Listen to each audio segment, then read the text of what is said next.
Assalamualaikum warahmatullahi wabarakatuh. Perkenalkan, nama saya Dwi Rangga Gustiar dari 12 IPS 2. Di sini saya akan sedikit menjelaskan tentang Yugoslavia.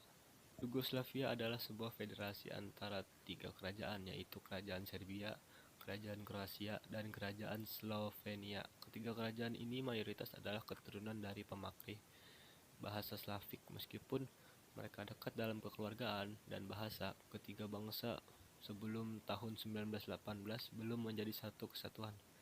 Ketiga kerajaan ini bergabung menjadi sebuah kerajaan yang berpusat di Habsburg berdasarkan perbedaan yang disatukan Manifesto Corfu pada tahun 1917 yang disebut juga Sertifikat Kelahiran Yugoslavia untuk memproklamasikan ke dunia bahwa ketiganya telah membentuk suatu negara dan masa depan mereka.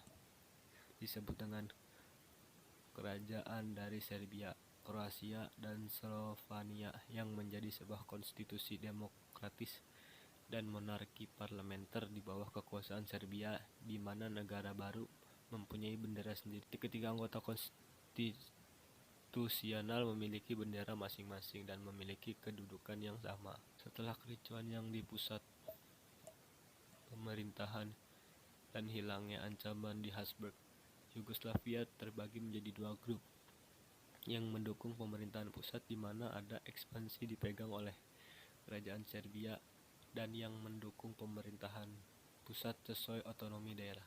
Pada tanggal 28 Juni 1921, Pangeran Regen mengambil jalan pembentukan konstitusi baru dan sejak hari revisionis menjadi pemimpin politik di kerajaan. Pemilihan pertama parlemen digelar pada Maret 1923 dan hasilnya muncul dua pihak, yaitu Patic dan Radic.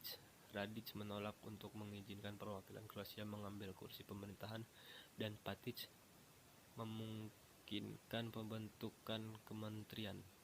Beberapa tahun setelah pemboikotan, Radic muncul dan menyimpulkan bahwa hasil dari ketidakhadiran partainya karena kalah kekuatan dari Pašić. Sesuai dengan itu, perwakilan Partai Kroasia kembali ke parlemen dan menyebabkan mundurnya Pašić pada Maret 1924. Konflik Yugoslavia merupakan konflik akibat diskriminasi antar etnis di Yugoslavia yang terjadi antara tahun 1990 hingga 2001. Konflik Yugoslavia sering disebut sebagai perang paling mematikan di Eropa setelah Perang Dunia. Faktor penyebab konflik Yugoslavia. Faktor ekonomi.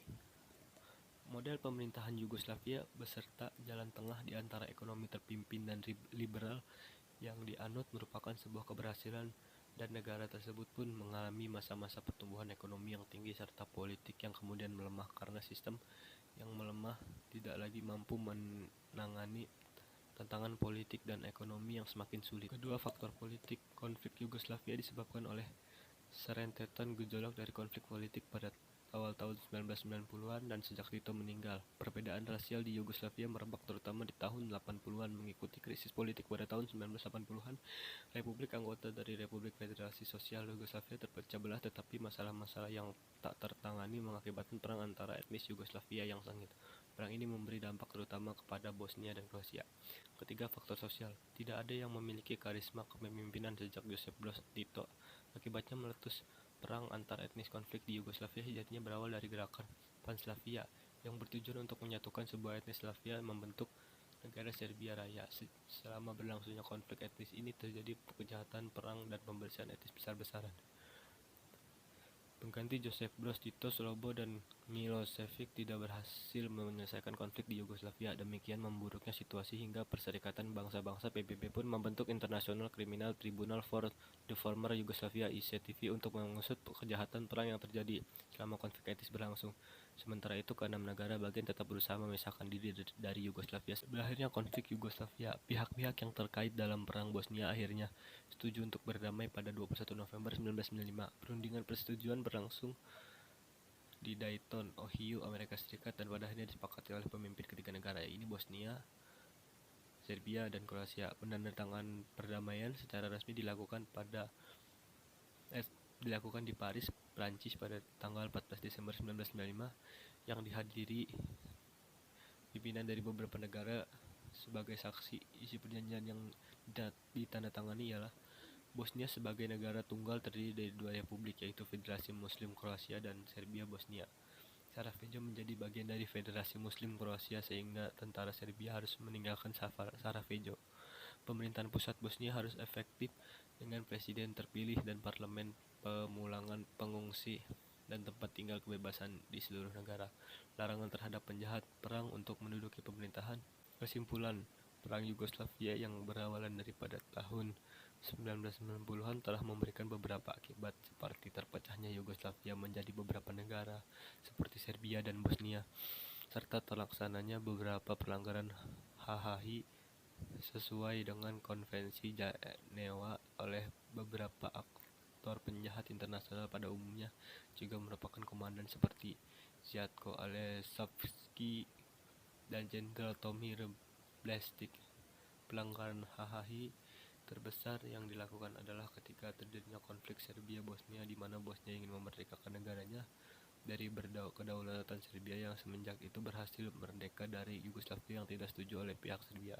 Akibatnya sekitar 200.000 korban terbunuh meskipun konflik tersebut sudah dapat diselesaikan dan para pelanggar HHI sudah dapat diadili di International Court of Justice. Dampak yang diberikan akibat dari perang Yugoslavia khususnya dari konflik Serbia-Bosnia cukup besar terdapat stabilitas keamanan global. Kasus ini merupakan bukti yang cukup kuat bahwa keinginan untuk memiliki power memperluas itu kekuasaan serta menjajahi pihak yang powerless atau yang lemah masih ada. Semoga hal seperti ini tidak akan terulang lagi di masa yang akan datang. Sekian dari saya. Wassalamualaikum warahmatullahi wabarakatuh.